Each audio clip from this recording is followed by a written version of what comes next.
and change had much to say, but man, I still think them cats are crazy. They were asking if you were around, how you was, where you could be found. I told them you were living downtown, driving all the old men crazy. The boys are back in town, boys are back in town. I said, the boys are back in town, the boys are back in town.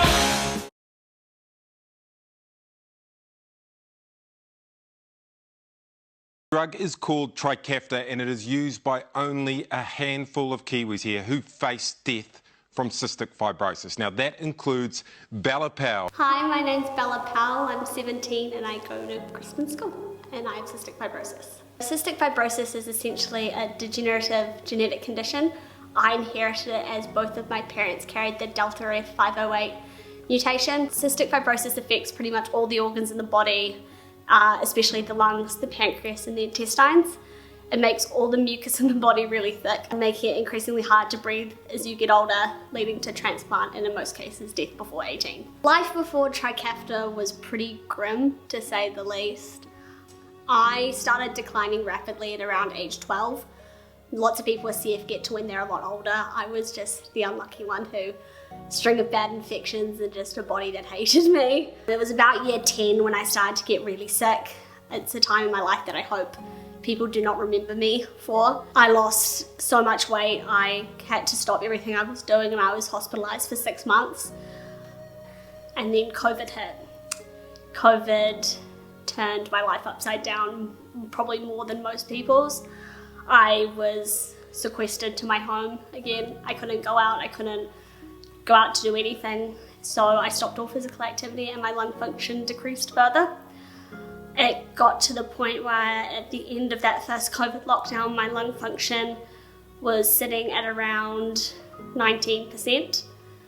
I couldn't do anything. Getting out of bed was the hardest thing I'd had to do in that day. I couldn't get from my car to class. I couldn't get up the 6 steps to my front door. It was at the point now where I was being prepared for my funeral. I wasn't supposed to make my 18th birthday before Trikafta, and now it's rapidly approaching and I'm weller than I've been probably my entire life. Before Trikafta, even walking was the hardest thing I'd had to do. I hadn't competed in a school cross-country or athletics day since year 8. I had to stop dancing, I had to stop my performing, but since starting Trikafta, I've allowed to kind of come into my own again and actually be myself, which I know sounds really corny, but it has been what's happened.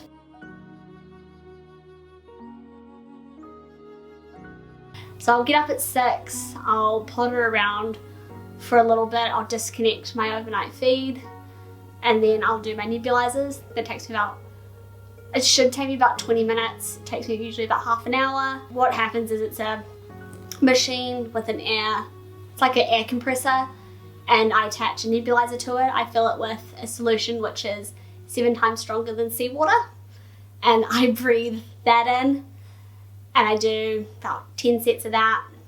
And then after each set you cough, or you force yourself to cough to try and clear whatever is left over in my lungs. And then I'll finish that, I'll get into my uniform, I'll drive to school, do the 6 periods at school, lunch, morning tea, all that. Then I come home, do homework. If I've got something on after school, like I've got a show rehearsal, I'll go to that, or if I've got my circus classes, I'll go to that. And then you do the whole thing again at night. So I set up my overnight feed. That runs from about, so whenever I go to bed to when I wake up, so around 10 hours-ish. If it's not finished when I wake up, I just pump the rate up and finish it while I do my NEMS. Then I go to sleep, wake up, do it all again the next day. I'm not gonna say Trikafta is the cheapest drug in the world, it's not by any means. I was lucky enough to be in the right place at the right time, and I knew the right person to be able to get an opportunity to try this drug. Very special man who was an old doctor of mine. He was around when I was born. His name was Professor Bob Elliott. He was dying of leukemia, and he In his words, he couldn't let me die knowing that there was a drug out there that could save my life. So he spent $100,000 of his own money to buy 3 months of it for me. That is a gift I won't ever be able to repay him. He has passed since then. During the second COVID lockdown of last year, we crowdfunded, Keep Bella Breathing on Give a Little, and through that we were able to fundraise enough to keep me on it until July this year.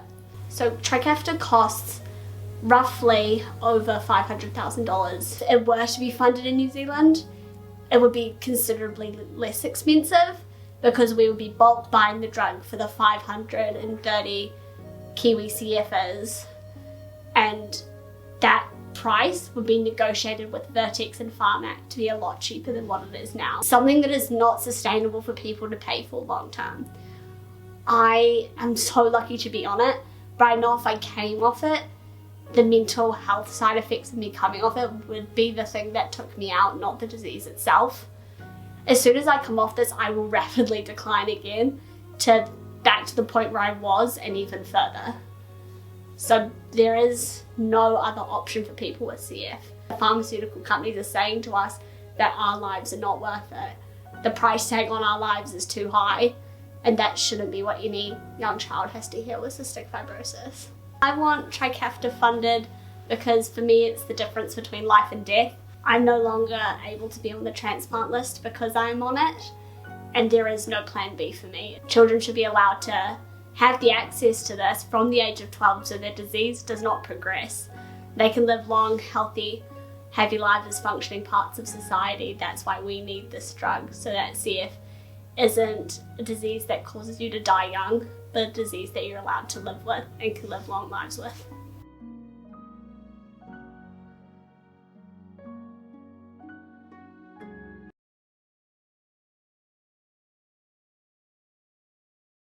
I still have homework yet or not? No, you? I'm tempted. More of a, Fail? yeah, fail. What about you? Yeah, of course I've done it. Nerd. It makes good kindling, You're a nerd. Turns out algebra is just really good for making pies. I mean, yeah. Wait, I need to go to the bathroom. Later. Up.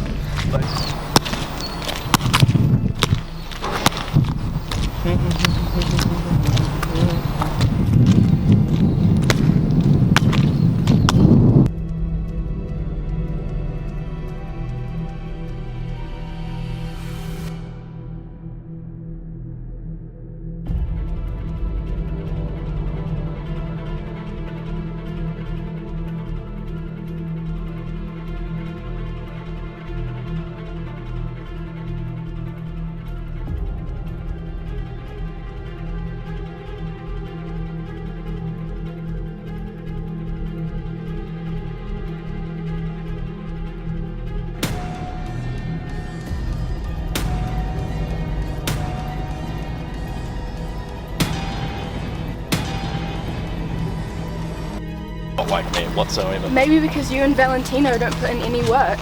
I do. Speaking of Valentino, where is he? Might have fallen in. I don't know. Yeah. Oh my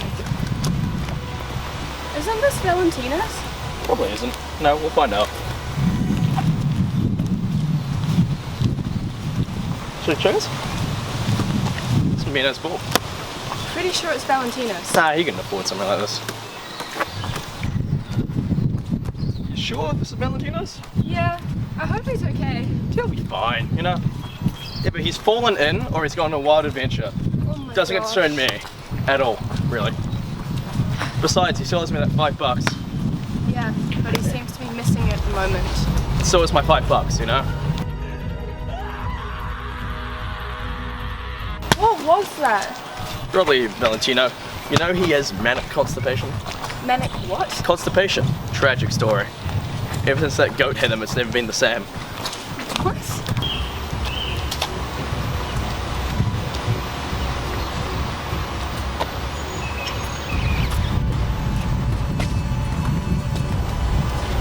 Come on, give me your best shot. Let's go. Any day now. I'll go get it.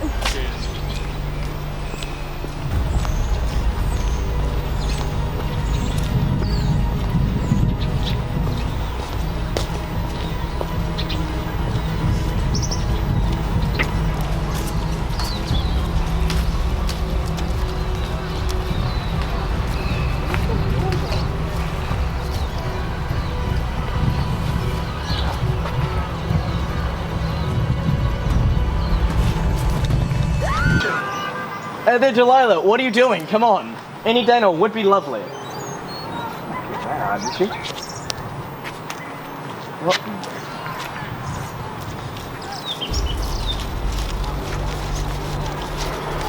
These are notes. Why are these here? Delilah, you good? Hey?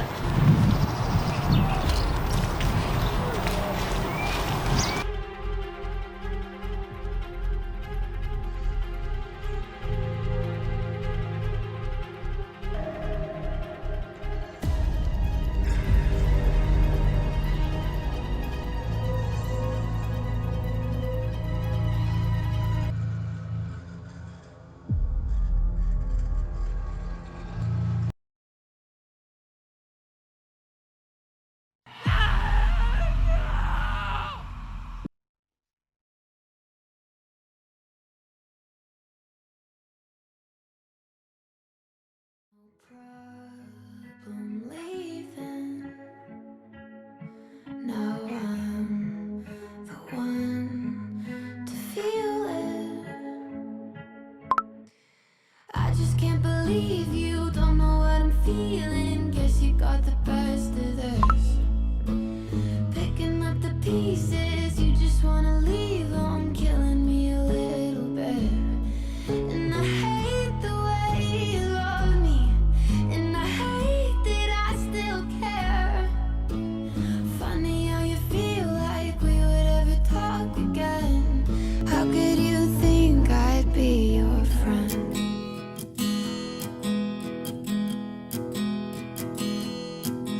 There once was a bittersweet man, and they called him Lemon Boy. He was growing in my garden, and I pulled him out by his hair like a weed. And like weeds do, he only came and grew back again. So I figured this time I might as well let him be. Lemon Boy and me started to get along together. I helped him plant his seeds, and we mowed the lawn in bad weather. It's actually pretty easy being nice to a bitter boy like him. So I got myself a citrus friend. But soon as bittersweet started to rub off on me, you think smelling like lemon zest would be pretty neat. I found out that my friends are more of the savory type, and they weren't too keen on compromising with a nice lemon pie. So Lemon Boy and me, we just gotta get along together. I helped him plant his seeds, and we mowed the lawn in bad weather. It's actually pretty easy being nice to a bitter boy like him. So I got myself a citrus friend. But what if I run out of fertilizer? What if the clouds run out of rain? What if Lemon Boy won't grow no longer? What if beaches dry of sugar cane?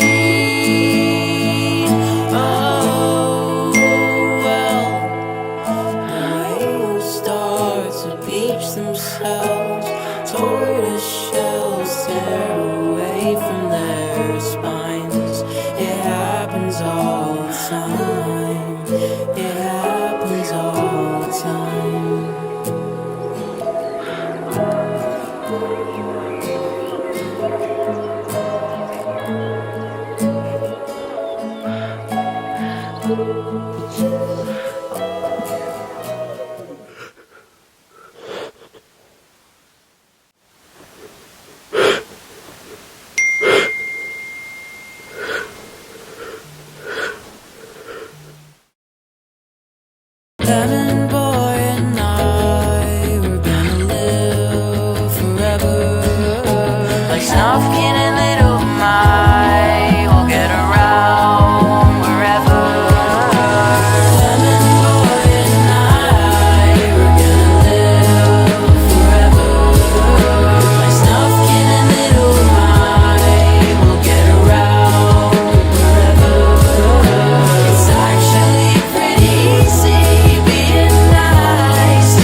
Young Felipe, never been concerned about the he say, she say. Look inside my bank account, you see it's my B-day. Every day, all day, but I do not eat cake, and I do not see hate. Stink meaner, my demeanor with the Nina. Senoritas wanna me lean up.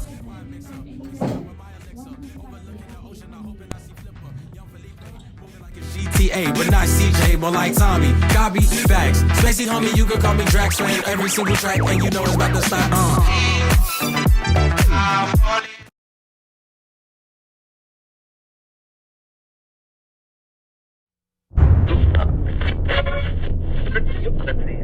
A young woman killed by a shark at a Waihi beach yesterday had been swept out to sea before the attack.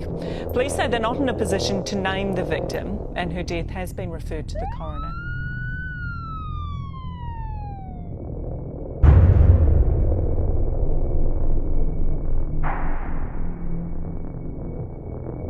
They were out of their depth and there was a rip. The girl got pulled on the rip, got pulled quite far out the back. She estimates the victim was nearly 100 metres out to sea when she was attacked.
She was out there for a long time, I think, before a while. She estimates the victim was nearly 100 metres out to sea when she was attacked. It just looked like she was sort of going up and down out there, and then I noticed the big shadow lurking around underneath the water. Others huddling quietly in their grief. I've got to pay my respects, you know, could have been me.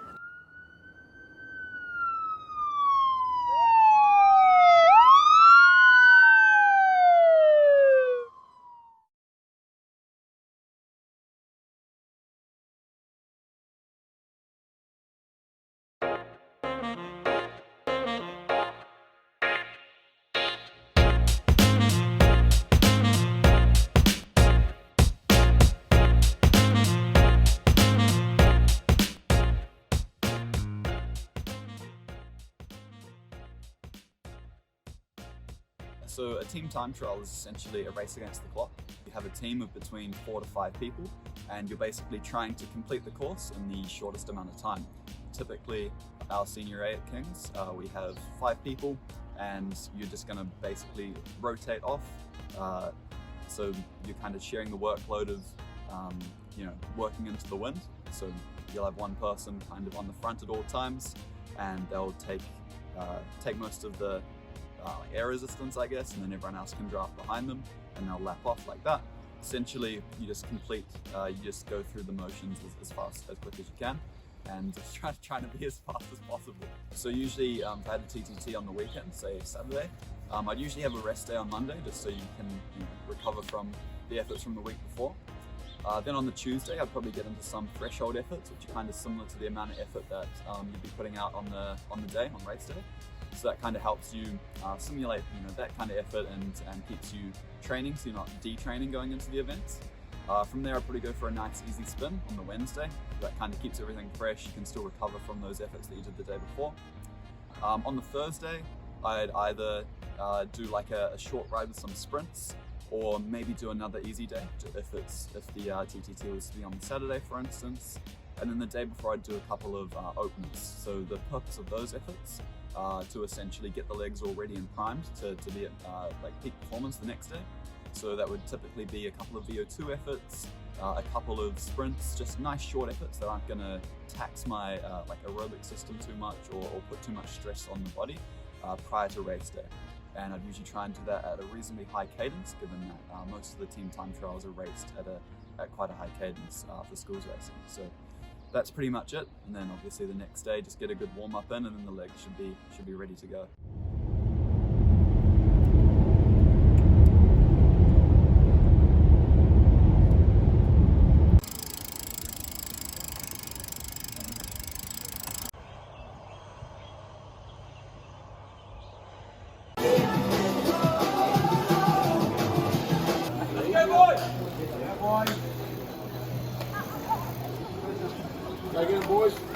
Go boys. Come on, Kings. Go Kings. Go Kings. Come on, boys. Come on, Kings.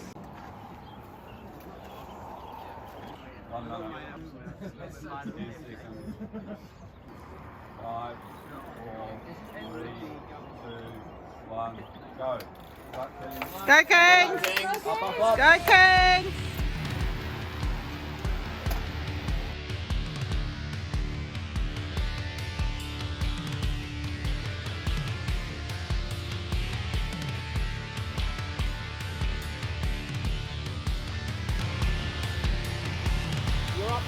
You're up 3. Come on, boys! Go Kings! Go Kings! 2 behind, 2 behind. Yes, Kings!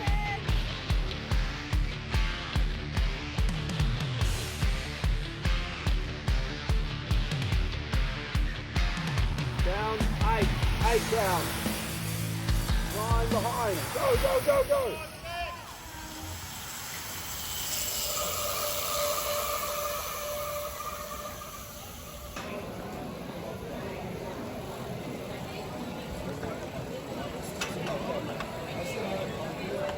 How do you feel after a TTT?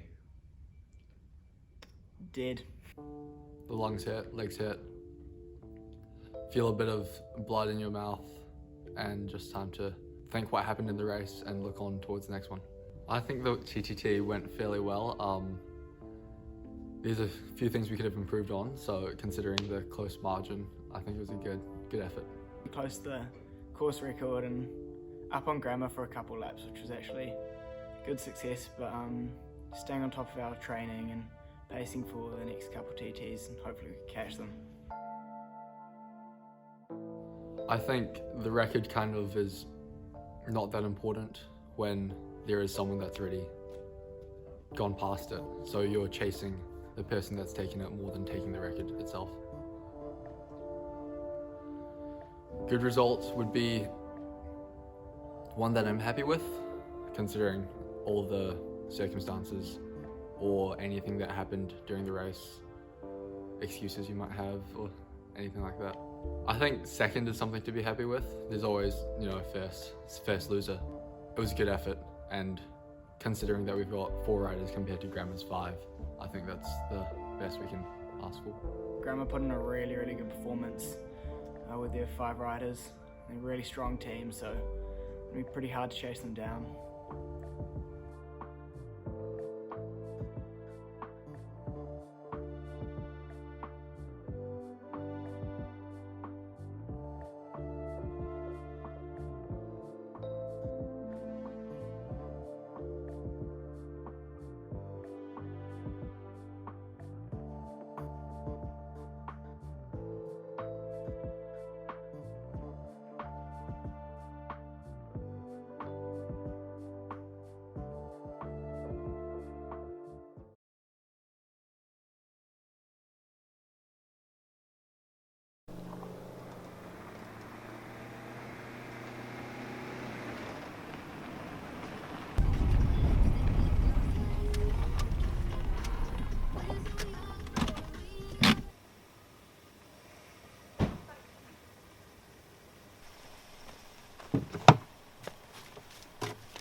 Dear Tara Jennings, this is your fear list. Number 1, feeling of being watched. Number 2, clowns. Number 3, the dark. Number 4, blood. Number 5, being murdered. Kind regards, you're next.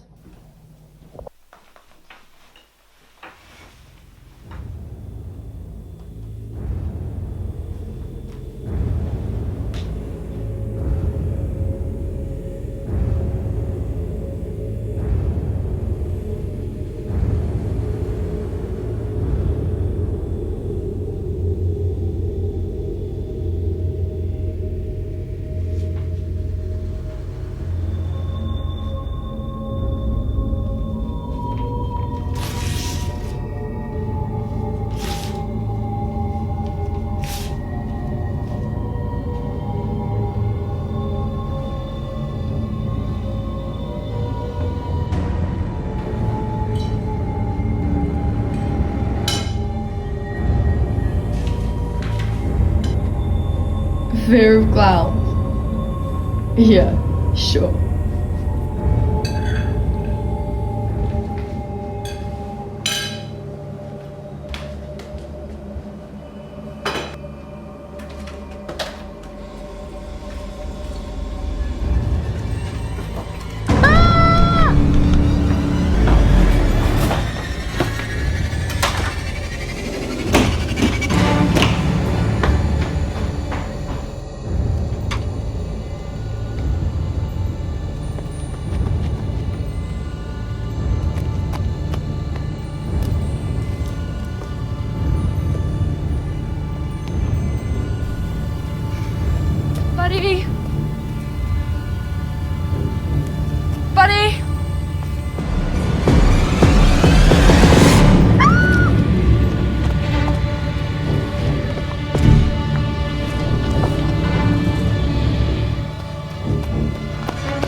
The day was cold and wet. Rain fell from the sky. Sitting inside. Anyone want something to drink? Yes! Cadbury drinking chocolate. Milk. Chocolate. Microwave. Stir. And plop in some marshmallows. So wonderfully smooth and deliciously warming, it's Cadbury's classic hot chocolate. Make Cadbury drinking chocolate with hot milk for the ultimate cozy hot chocolate experience. A glass and a half in everyone.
Sunday morning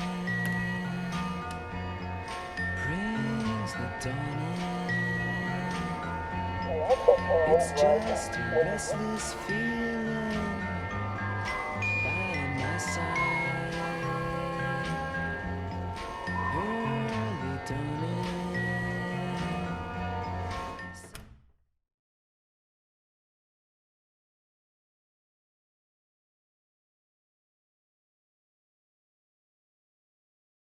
They're playing basketball.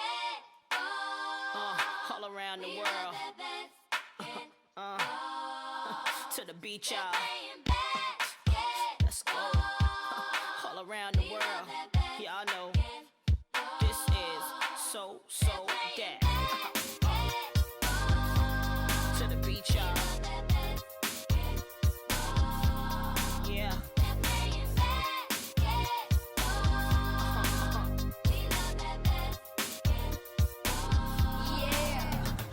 Now basketball is my favorite sport. I like the way they dribble up and down the court. I keep it so fresh on the microphone. I like no interruption when the game is on. I like slam dunk to take me to the... I got into basketball in like year 7 with my mates because they started a school team. And I played hockey at the time, but I decided to just jam with them, with the bros. I've always had some trouble with fitness and keeping it at a high level. That's about it.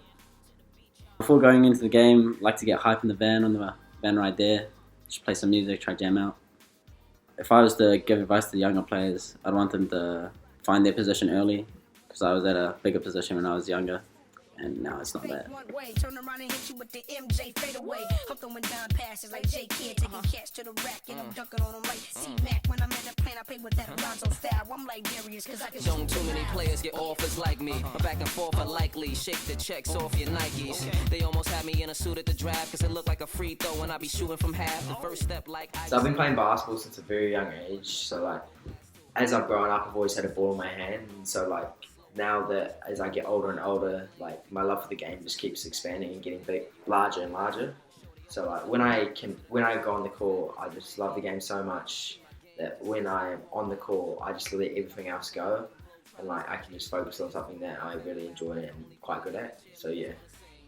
One challenge I face is that since I've got such a large love for the game, I find it hard when I like make mistakes that I believe I shouldn't be making, and then sometimes I get frustrated. And as you get frustrated / like annoyed, like your game starts, your mind is like less clear. So when you're playing, you need to have a clear mind, because when I start getting annoyed is when I start playing worse. Yeah. So before a game, I like to keep everything the same. So like even the songs I listen to, it's always in the same queue and the same playlist. And then like the way I put on my shoes is always the same. And I even chew gum for a certain period, like in the bus and driving to the game. And once I get to the game for the warm-ups, I quickly throw it out. So everything's the same, which helps me allow to prepare right and to prepare how I always prepare in order to enable my body to know that it's game time. So one advice I would give to the young players is that you've just got to always try and have the ball in your hands. So like as I was young, I always had a ball in my hand, and it really helps benefit your game, because as you do more, you have the ball in your hand more, you go to more trainings, and as you go to more trainings you improve more, so allowing you to be better in game, and then just keep getting experience in game, trying new things, trying to get as much skills as possible, and then that's how I believe I improve and how young players can improve as well. All around the world, y'all know this is so that. To the beach, y'all. Well, my mates got me into it when I was about year 8 to about 12, and then I just got real in love with the game and got real competitive. Well, in year 9, I made the team, but I didn't play for the whole season. So me and Callum used to train every morning from about 6:30 to 8:30. So yeah, that was probably one of the biggest challenges, not playing in year 9. I like listening to music, so I got a little playlist I play, and then I like just having a yarn with the bros, or staring at some of the opponents. It's pretty funny. Just keep training on your footwork. Make sure you get like a 3-point ball knocked down early. Like, that's what I did. I just trained every morning, shot like 100 threes a day. So that's all I did. Do that. In my hands, ain't no telling what I'm gonna do with it. When I got possession, I'ma act a fool with it. I might cross you up and fake one way, turn around and hit you with the MJ fade away. I'm throwing down passes like J Kid, taking catch to the rack, and I'm dunking on them like C-Mac. When I'm in the plane, I play with that Alonzo style. I'm like Darius, cause I can... Don't too many players get offers like me.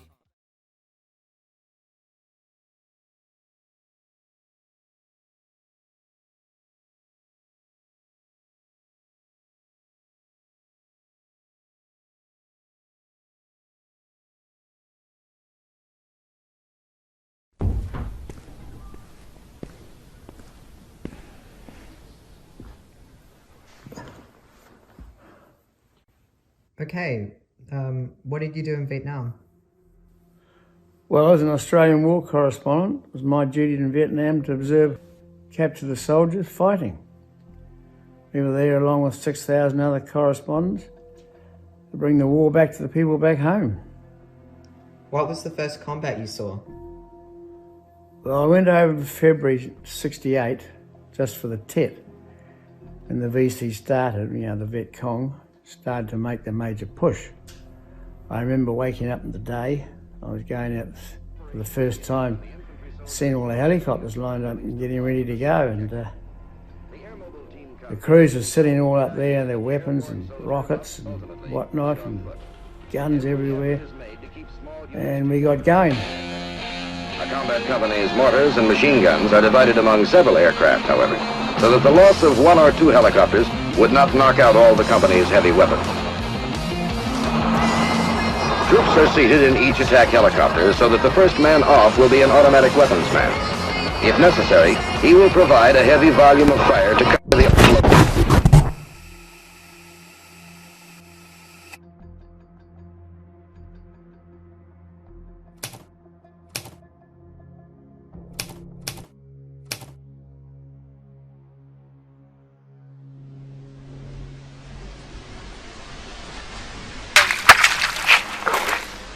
All this rain and there is no one here!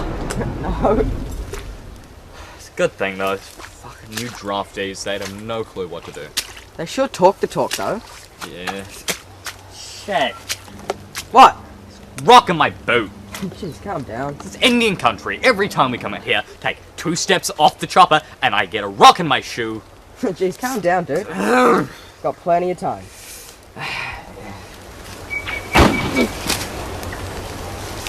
Bud? Bud! Bud! Bud! Bud!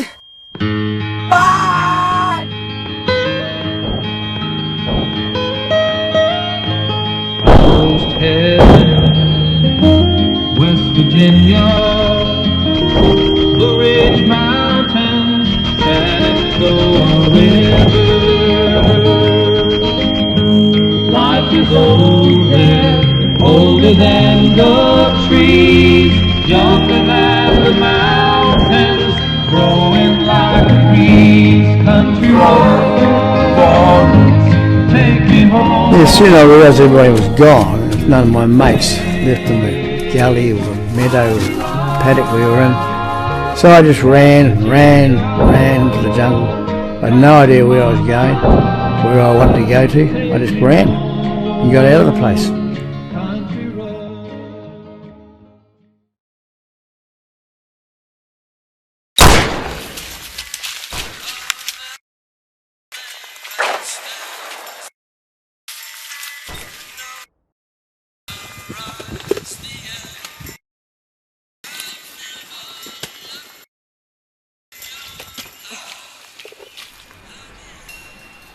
By this time it was pitch black in all the jungle. Couldn't see a thing. Couldn't see the stars through the vegetation, anything. Could walk no longer. My feet were blistered. My lips were getting cracked. My eyes didn't want to stay open. But when I tried to stop, my legs wouldn't stop moving. I'd been moving around for so long they just couldn't stop, so they just wanted to keep going. So I just collapsed in the bush. Being so tired and buggered, I slept.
Identify yourself!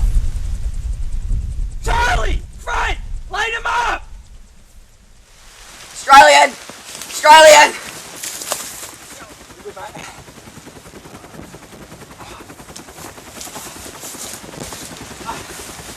What's your name, soldier? Montedero. Is there anybody left? I just made. Jesus! Jeez, you just escaped Indian country. Let's get you tracked down there. Let's get you out of here.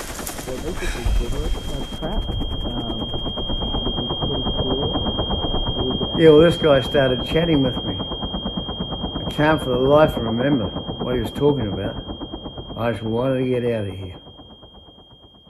And that's it. The first time I ever saw combat.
Mum, where are you?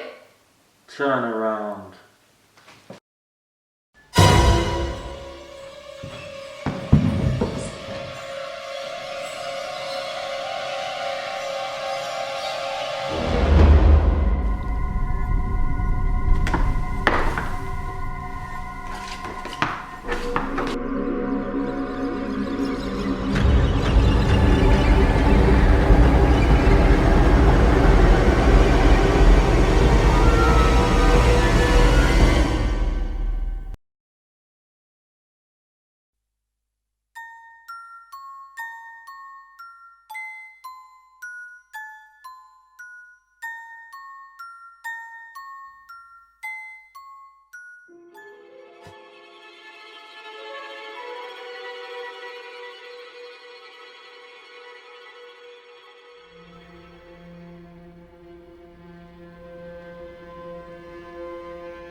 be a titleist.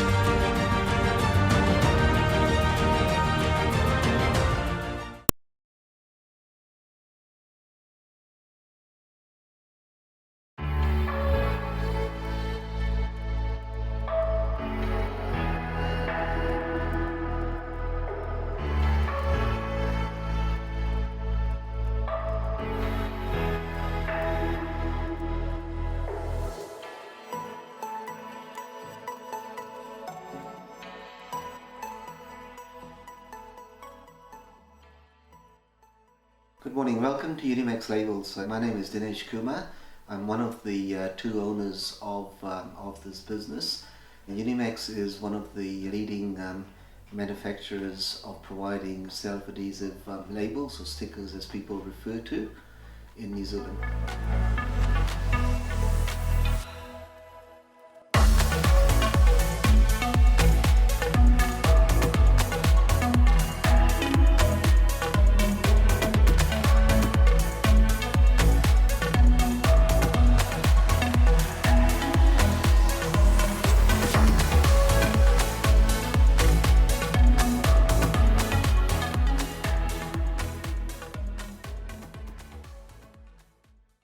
My role within the company is General Manager. That means that I'm overseeing pretty much the running of the business and making sure that the business is profitable for the owner. Making sure that the staff are keeping in with all of our procedures and what needs to be done. Although we've got a good team of staff here, a large team of staff here, I only have 2 or 3 people that report directly to me, and then they filter everything down to the rest of the staff. So main role is to make sure that we're making money, really. That's it.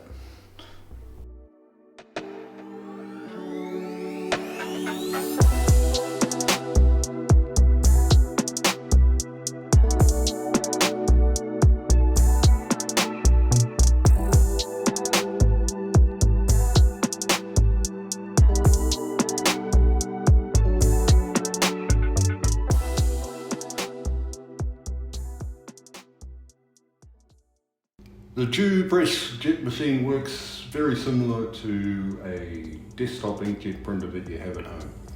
It's a little bit more expensive, of course, but it works on the principle of spitting ink onto a page and not using plates as a conventional printing method, but using digital technology, printing straight from a PDF, and then send it through the software to the press and then onto the paper. It's basically an inkjet printer.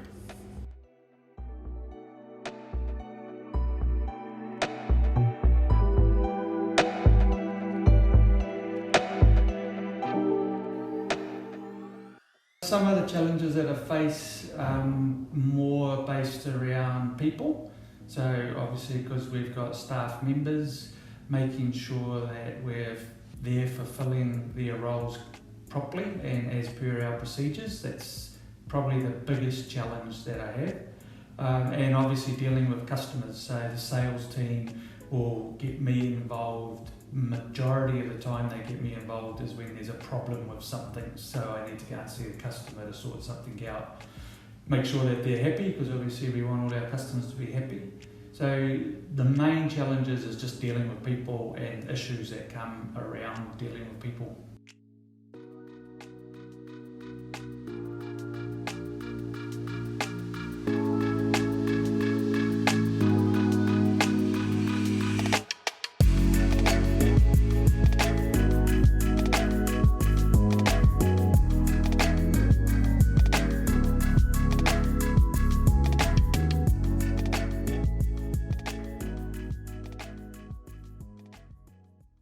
In my opinion, it's important because it is keeping up with technology in the industry. To me, the inkjet machinery or the digital machinery is the future. It will be there for the short turnaround jobs, very quick with no plates, very quick turnaround. Will never replace the analog presses, as we call them, the large flexo presses, as the cost becomes a little bit more expensive to run on digital with the inks and the consumables, etc. But definitely the future, definitely the short run work, definitely a machine for producing work on demand for a customer, but very quickly.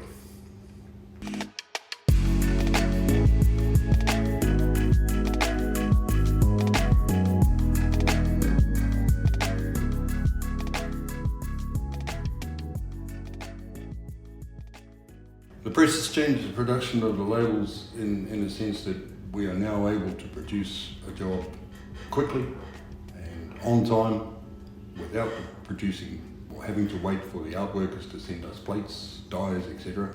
We're able to put it on and run it immediately, therefore reducing our inventory, because in the old days it used to be we'll put it on the shelf in case you want it in a hurry, but today this machinery is allowing us to do it on time.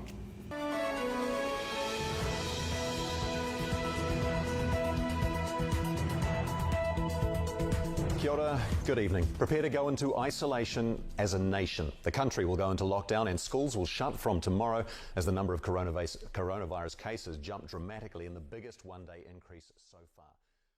COVID-19 affected the factory due just to the way we actually work within the factory with our distancing between workers, the amount of workers we could have in the factory at one time, health tests in the morning when people turn up to work, making sure they were healthy and tracking and tracing where they'd been. That's before the QR code came in, and that became a lot easier once that was introduced. When COVID first arrived in New Zealand, which was back in March of last year, my first initial thoughts were to make sure that our health and safety documentation was updated so that the staff could be protected and the business could continue to operate as we did under level 4, being an essential provider. The only reason why the business could operate and continue to operate was because we had safety protocols in place. We had our health and safety team leader and health and safety committee that got together and worked tirelessly to make sure that we were meeting all our obligations, not only from keeping our staff safe, but also from our customers' point of view. Thematic produces a whole range of labels for multiple industries. We would be dominant in the healthcare industry, where we supply to a lot of the health boards and hospitals. We also do a lot of work for the animal life sciences market. So these are essentials that need stickers, and that's why we managed to operate during the various lockdowns. So those are some of the specialty items that we do, but we also do a lot of generic labels. Think about your food and beverage, your packaging labels. Think about your courier labels, so on and so forth.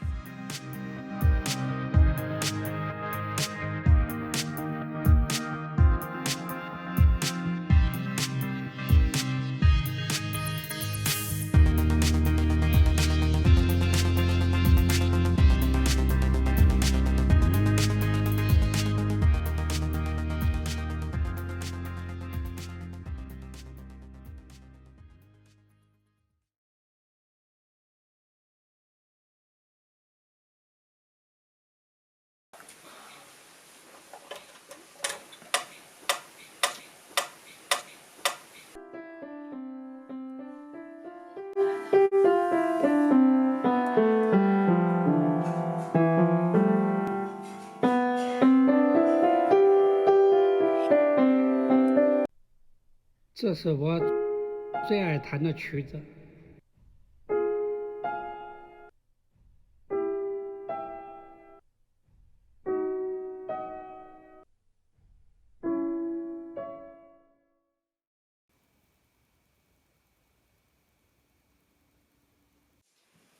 瑞，过来，过来，瑞。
再来再来。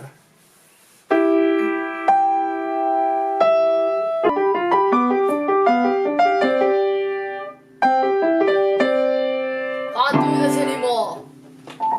Ray，回来。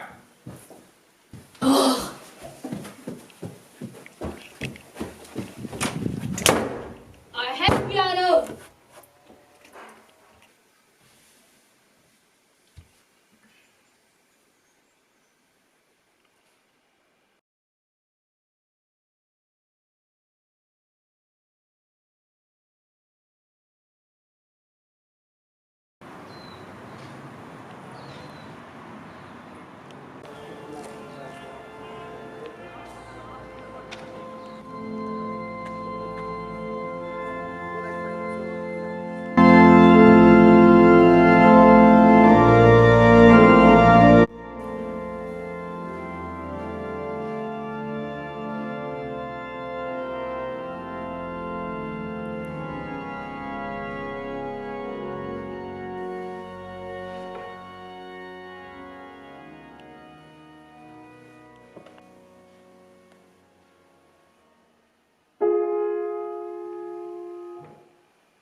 Ray, don't you think you should play at your granddad's funeral? Remember, you used to love playing with him. I don't think I can. I haven't played piano in years. He would have wanted you to.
I'm a living legend.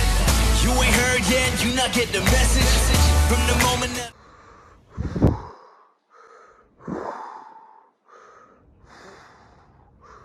Remember to close the doors only if absolutely necessary. Gotta conserve power.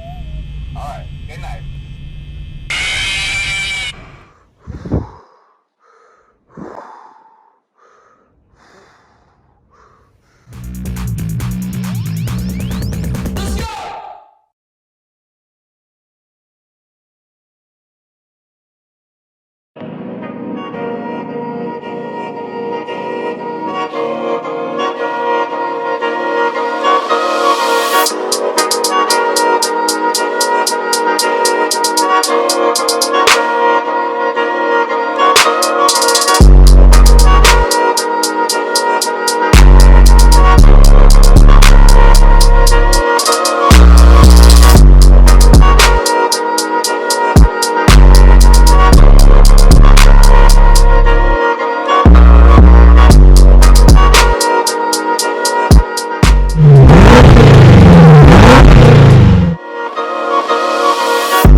Time for bed, sweetheart.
about?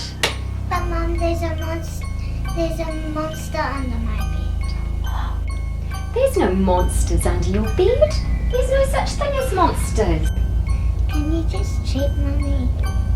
Okay, I'll check, but I'm not going to find anything.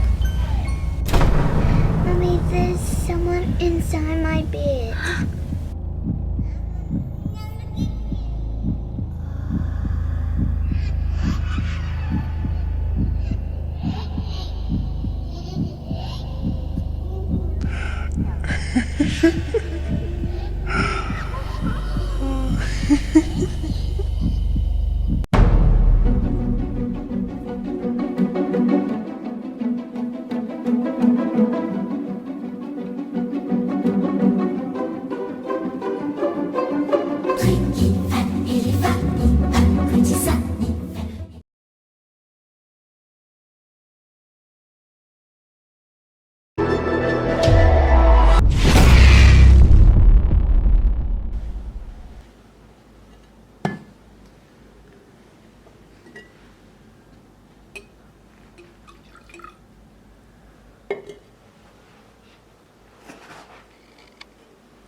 I ain't no snitch.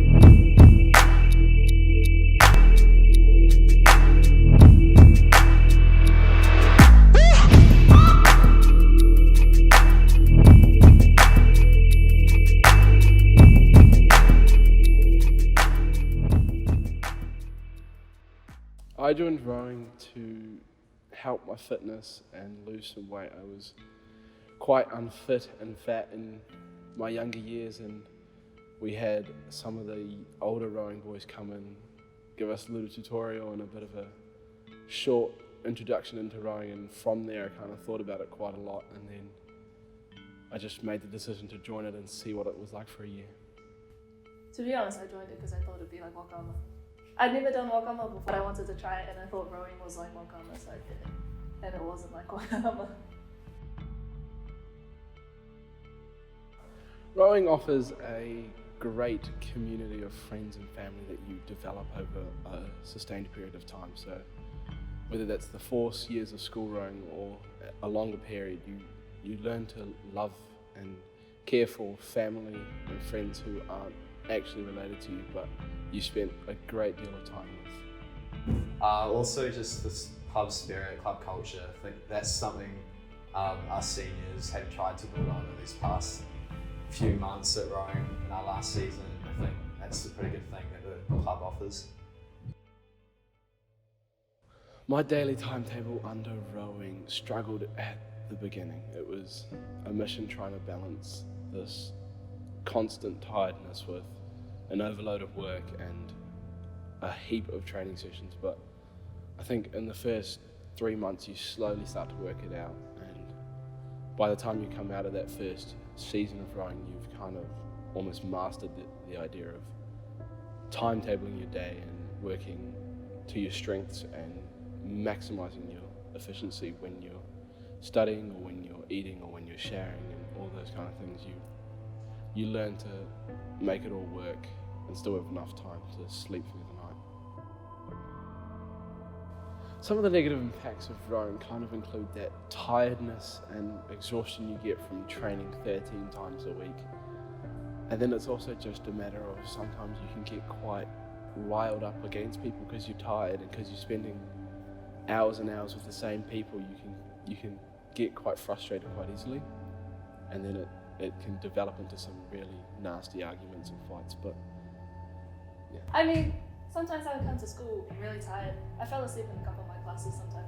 One time, near the end of the rowing season, I fell asleep in history, like on my arm, and yeah, it was the weirdest thing. And I heard Mrs. Stewart, my teacher, just go, Tyler. The scariest part of rowing for me is probably the tests you undergo. It's quite rigorous and it's quite constant. It's almost every week you've got a new test to kind of stay at the level, and when you're trying to be in the top crews or the better performing half of a boat club, you can struggle quite a lot to just not be stressed all the time over a 2K test or a half-hour test or an on-water seat racing test or this and that, and you've got heaps of benchmarks you kind of got to reach, and sometimes it can get quite scary, and you stay up the night before and you need that 8 hours of sleep or that 7 hours of sleep, and you get 4 because you're nervous, twiddling your thumb for 4 hours, just kind of hoping for it to just be over. I think the scariest part is when you're training, like you're building up for regatta, and you get to the regatta, and I was always kind of nervous sometimes that I wouldn't do as good. Then I wasted all that time with like my coaches and my friends and my parents who had to wake up early. That was kind of scary. My personal take on rowing is that it's not for everyone. It's for some people, and I think everyone should give it a try for at least one season because it can change your life. It really sets you up outside of rowing to be more onto it in terms of your timetable and just learning to maximize your time. And then it also just gives you this element of pushing your limits that you only really learn from an endurance sport like rowing. I like the culture of it. I love the people. Man, I love the people. When I first started rowing, I had no friends. 0. Nothing. But you guys are like the nicest people I had ever met, so I really enjoyed it. My advice for newbies or those interested in the sport of rowing is give it a try. It can change how you operate outside of rowing. And I think the best thing once you started is just to give it everything. Don't waste time messing around or trying to be the class clown. Just fully focus on rowing, give it one season or however long you want to. Well, some advice. I think really just give it a go, give it a shot. It's, like I said earlier, it's not a sport for everyone, but I loved it. If you're up for commitment, definitely go for it. And like I said before, even if you don't have to have done it for 5 or so years to be good at it, and really you can pick it up at any age, and that's what I really liked about it.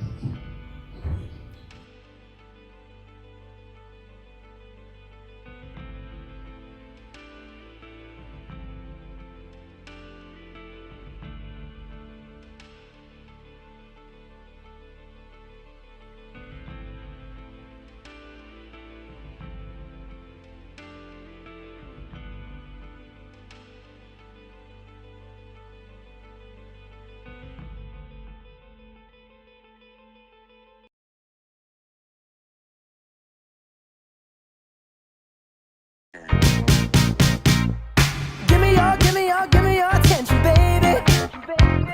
I gotta tell you a little something about yourself. You're wonderful, flawless, ooh, you a sexy lady. But you walk around here like you wanna be someone else.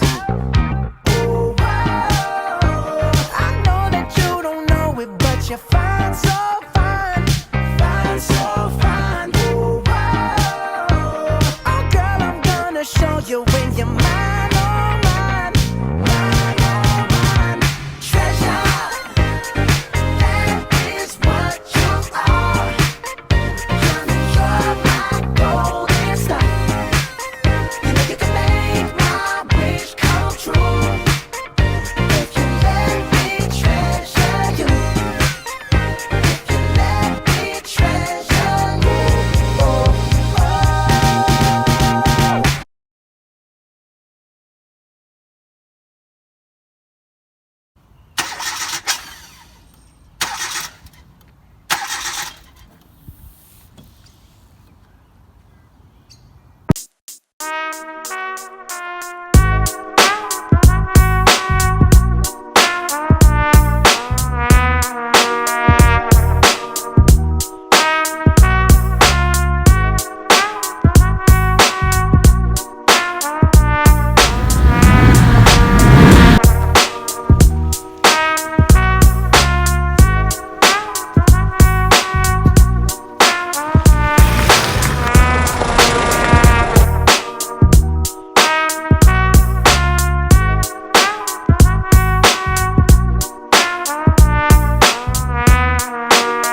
Experience the love that Subaru owners have felt for decades with the all-new all-wheel drive Subaru Outback, a new generation.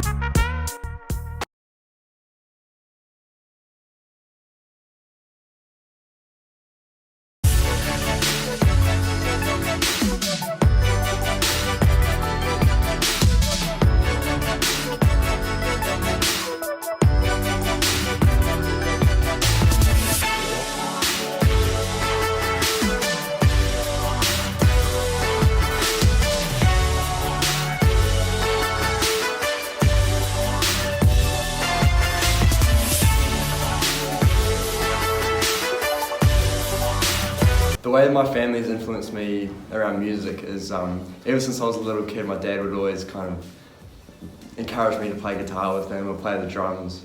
I remember he used to always sit next to the bathtub while we were having our baths and he'd play guitar to us. So yeah, from a young age I was always exposed to music, guitar, he'd always sing and yeah, stuff like that. We're leaving on a jet plane by John Denver. My dad, when I was about 4 years old, he'd always drive me to my swimming lessons and he'd always play that song in the car on the way there, and it's just a memory that I have. Reminds me of my dad, and yeah, just the memory that I always have.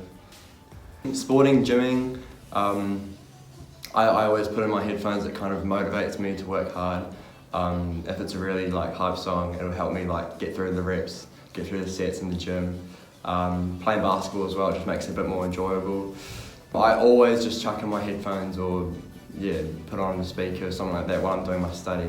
That helps me a lot, kind of helps me focus. Yeah, just some chill music always helps me get through my work. So music really helps me kind of relax when I need to just chill out. It really helps with kind of stress, with school. Putting in music and kind of just block out the outer world when you kind of need that break from everyone. And yeah, it's just a really good way to kind of ease stress, get away from everything for a little bit and kind of just, yeah, relax yourself. Hi, my name is Simon Felice and I'm a teacher at King's College.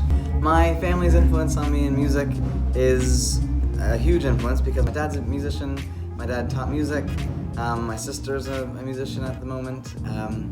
And we always played together, so us three always played together at shows, we always played together at school events, and we always played together in choirs at church. The song Number 9 is so weird and funky, and the influence on me was just that music is whatever you want it to be, and you can kind of change the rules and pick the rules and break the rules, and music is whatever the person thinks it is, which is cool.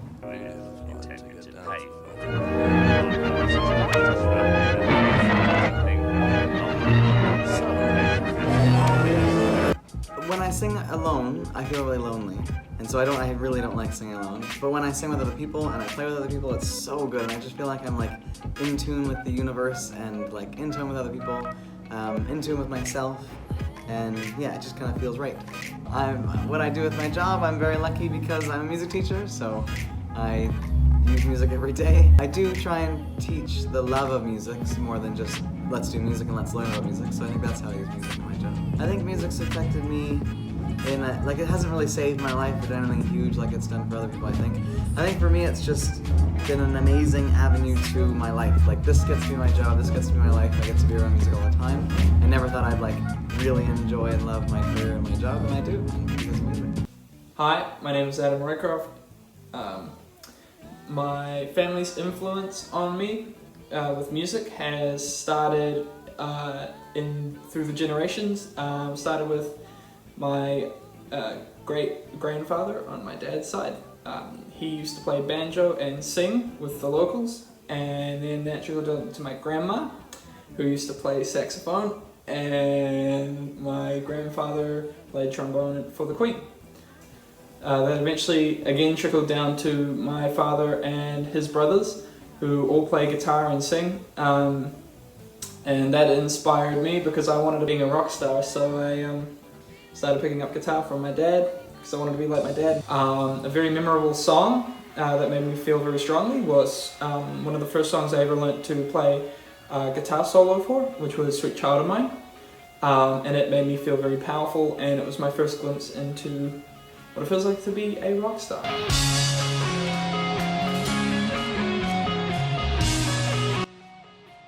The way I feel when I play or listen to music is depends from song to song. One song could be angry and will allow me to enlist angry emotions. Another song will be sad, which will allow me to enlist sad emotions. One could be happy. One could be, you know, romantic. It all depends how you feel as to how you play and how you feel when listening to music. It's all about creating emotion. Music has affected me by teaching me a large range of lessons and taught me how to feel certain ways about certain things through the emotion of a song. And it's shown me how far a great deal of passion can pull you through life.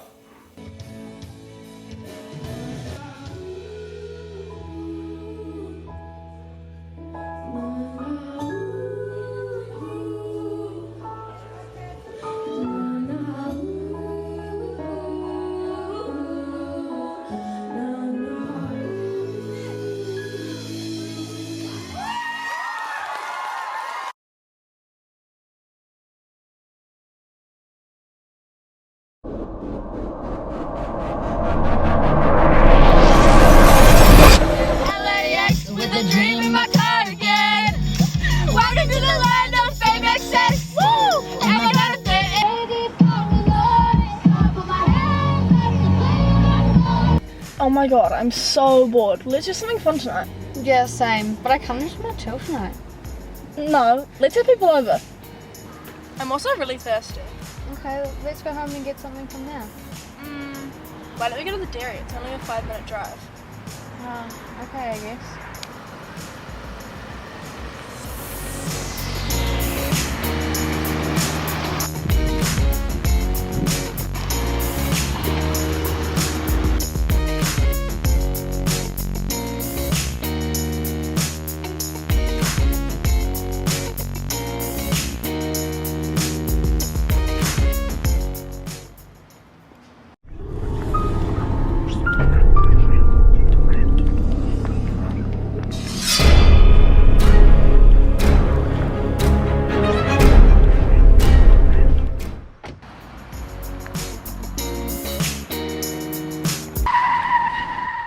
Why'd you stop? I didn't. Yes, you did. The accelerator's not working. Is the brake on? No. I don't want to. You go check. Why don't you do it? 'Cause it's your car. Okay, let's both go.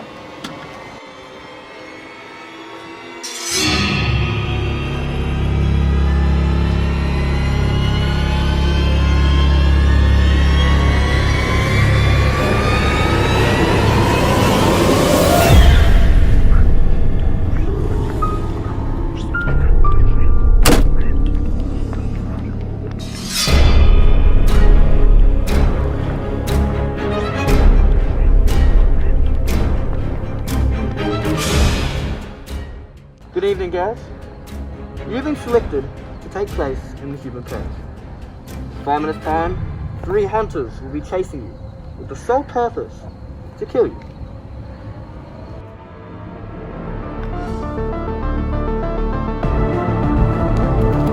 Run.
Suicide rates have risen yet again, with 685 people dying by suicide in the past year.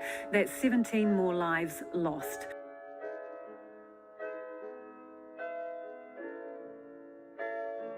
There are 20,000 attempted suicides a year, and we have one of the worst youth suicide rates in the developed world.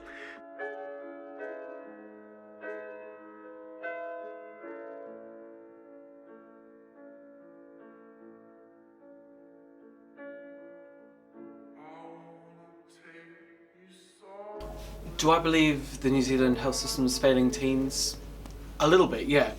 I feel that teens feel like they aren't able to express themselves without getting judged, and a lot of that's caused through social media. When we see people living a perfect life on apps such as Instagram, Snapchat, we only see the good parts of their life, and that's something that I think teens all across the world struggle with. Seeing other people living such a perfect life while things aren't going so great in theirs. That's why I believe that teens are in a situation where they feel that their lives aren't as good and they aren't reaching out because they don't know how to feel. At the moment, there are a lot of disadvantaged boys and girls in this country that feel that the mental health system does not accommodate for them, does not help them, does not support them, and ultimately I feel that it is in the mental health system's goal to help these people.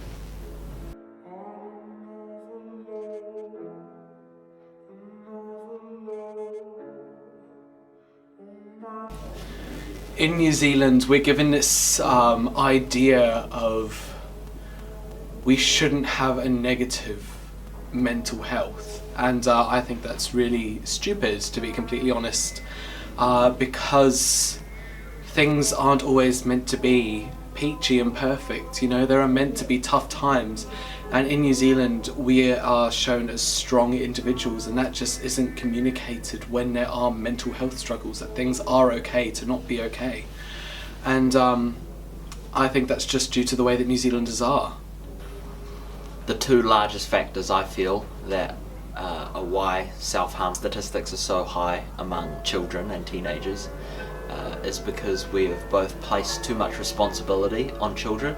We have given them the expectation that if they do not do well in school and in college, then their later life will be shaped. There are false standards and presumptions that are shown on social media convey that everyone is to live a perfect life, and if they do not live a perfect life, then something is wrong with them, which I feel is something that is completely false, but also harmful both mentally and physically.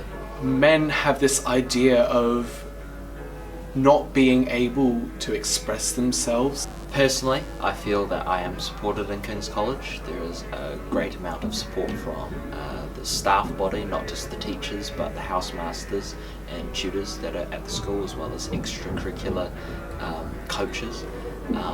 Outside of my college, I feel that what we have in King's College may not supplied in other colleges, and that support wouldn't be there for everyone. I've gone into classes before where I visibly don't show that something's up, but the teachers know through body language, especially in drama, when something's up, because we communicate that without us actually knowing.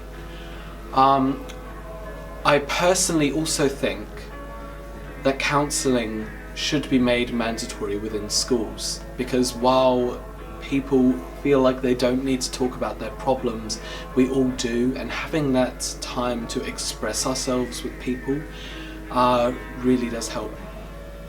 As nice as it is to bitch and moan to your friends, they are professionals, and sometimes giving them all your problems puts problems on them as well. As good as your friends are knowing about you, counsellors know exactly what to do. I am hopeful about the future. I do believe that the mental health system is improving. It has made lots of strides in the last couple of years to help minority communities, both racially, in terms of sexuality. And on the other hand, I do feel that the social media industry is continuing to fuel the unrealistic standard of beauty and unrealistic standard of living. That ultimately means that teenagers will continue to be growing up with these false standards. It's okay to cry. I see a lot of people upset, but they cannot express how they feel.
I started my sailing career as a kid. I grew up a bunch of lakes down in the middle of the North Island. My parents had a batch down there, so I started going down there in the school holidays when I went up from a baby right the way through to later on and as a teenager.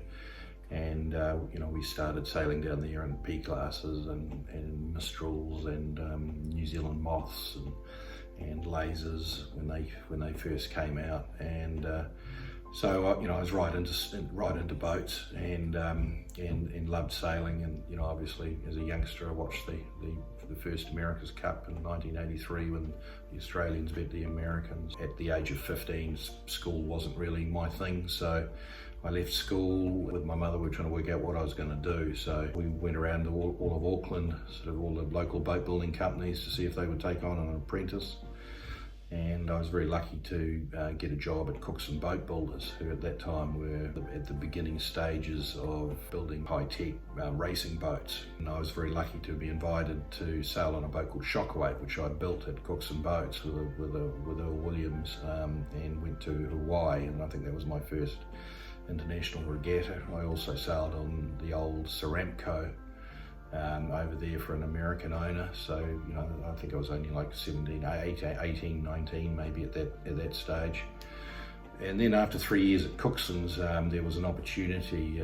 Digby Taylor, who's a round the world sailor, was building a new boat for the 1984 Whitbread round the world race. So I ended up getting a job working on that boat and building that boat, and then subsequently after trialling out, got invited to as part of the crew on that boat. So in those days, you didn't put once the boat was finished, you didn't put it on a ship. You had to sail it there. So we ended up sailing from Auckland to England just for the start of the race, and we had a few adventures along the way with a few little breakages and mishaps. And in those days, it was only 4 legs, so we raced from England to Cape Town and Cape Town to Auckland, and then we were about to do the South America leg from Auckland, and we broke our mast about 300 miles past the Chatham Islands. We pulled out of the race, and I was only home in Auckland for a couple of weeks, and the America's Cup had started in Fremantle, and that was our first, New Zealand's first ever America's Cup campaign. So I was only home very briefly, and then I shot over and joined the team over there. Going through a crew selection process, became the crew of KZ7, which was our America's Cup boat for the 1984 America's Cup. So, and that was probably the beginning of the professional era in New Zealand sailing. You know, we were getting paid, not a lot of money, but we were getting paid a little bit, and obviously all our food and accommodation was paid for. Name is Tony Ray, and my nickname's Trey. And my position in the America's Cup when I first joined in 1987 in Fremantle, I was the mainsail trimmer, and we'd come straight from the Round the World race at that stage on Lion New Zealand, which is when I sailed with Gero. I've been involved with 7 America's Cups with Team New Zealand. And so it took over 10 years to finally, in 1995, we put a fantastic campaign together where I was involved in building the boats, and then we raced through that whole Louis Vuitton. I think we probably did, you know, close to 40 odd races, and then we won the Louis Vuitton Cup, and then we subsequently won the America's Cup against Dennis Connor. So that was sort of the highlight of 10 years of trying. And finally we did it, and it was probably one of the most memorable moments of my life. You know, to be able to bring the cup back here for the first time was obviously pretty special.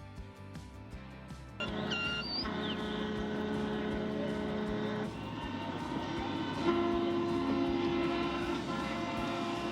think everyone saw on the television with the celebrations afterwards that just how excited everyone was, and how elated. I think just the adrenaline and obviously the Moet champagne was just running through our bloodstreams at 1,000,000 miles an hour. And I think, you know, that was just the greatest day in all our lives, definitely my life, and I don't think we'll ever forget it.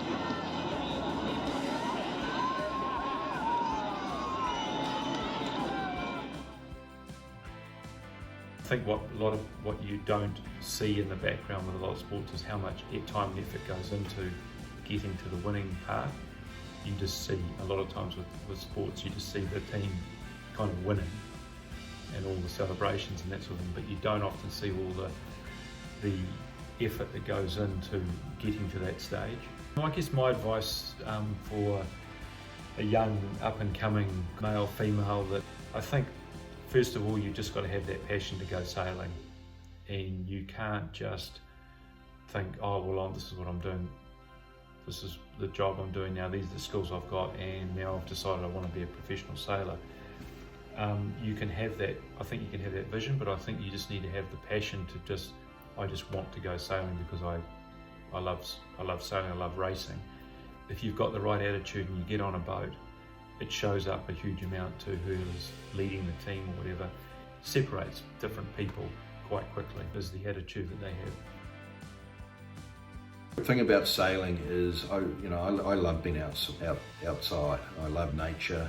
I feel at ease. I've grown up in the water, or love anything to do with the water. So water is a happy place for me. And so I was just naturally, because of that, attracted to sailing. And I just like the whole aspect, it's driven by nature. So it's driven by wind and the elements, and that can just throw so many different things at you that there's never one day is ever the same.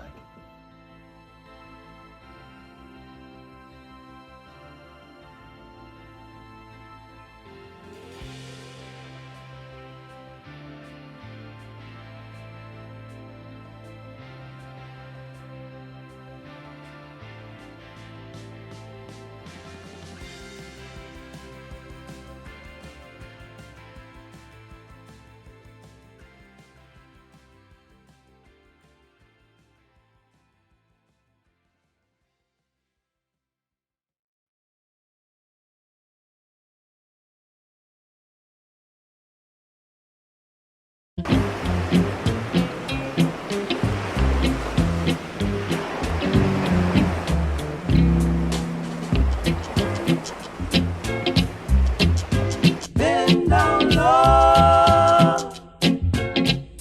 Let me tell you what I know now. Bend down low. Let me tell you what I know, what I know, what I know.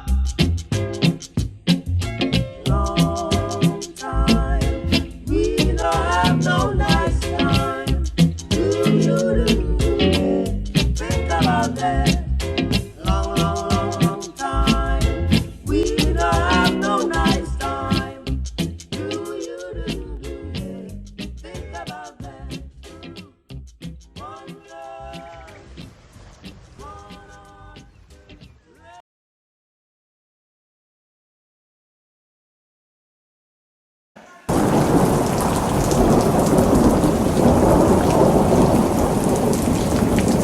I'm out of feet like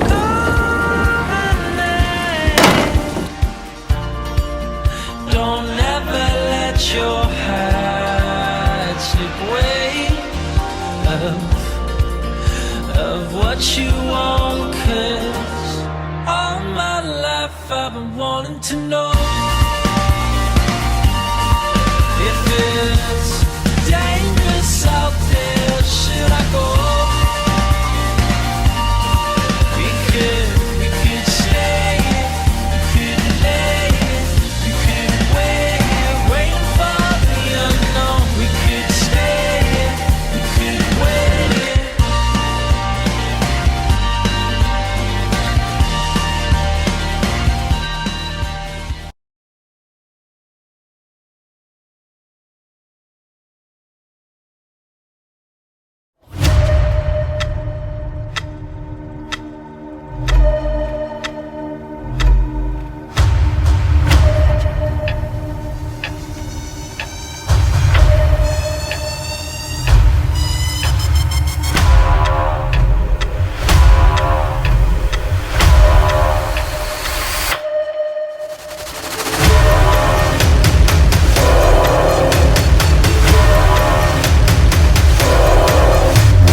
I don't want a mom, I want dad.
It's too hard, Papa. I can't do this. I know, Manoia. I know. How can I live like this? You can't. You can't expect to be the same boy after this. How can I make you proud if you're not here? That's not why you're here, Manoia. You outgrew me a long time ago. You compete in I stopped ages ago. Well, you're still in the basketball team. They dropped me. Well, you enjoyed it, didn't you? No. You didn't have fun at all? No.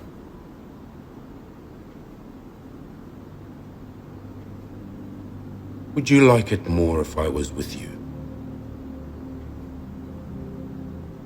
I guess that's a yes. I want you to be here, Papa. I want you here with me together. Can you fall? Can you fall? Yes. Good. That means you can pick yourself up. Be as if I'm listening in the front row. Score. Like I'm shouting from the stands. Because guess what? I am. And so is your mother, your sister, your nan, and all of us. Hea ha te mea nui o te ao. Come on. He tangata. He tangata. He tangata. And you know it's true.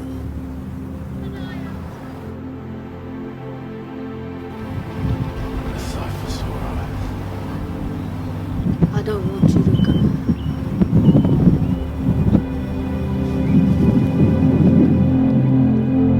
I don't want you to stay. Haere atu manaia.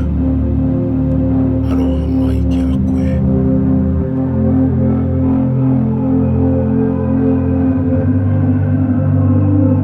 Ka kite, Papa. Kaore. Manaia. Ko taku tūna ko kia kite i a koe manoa.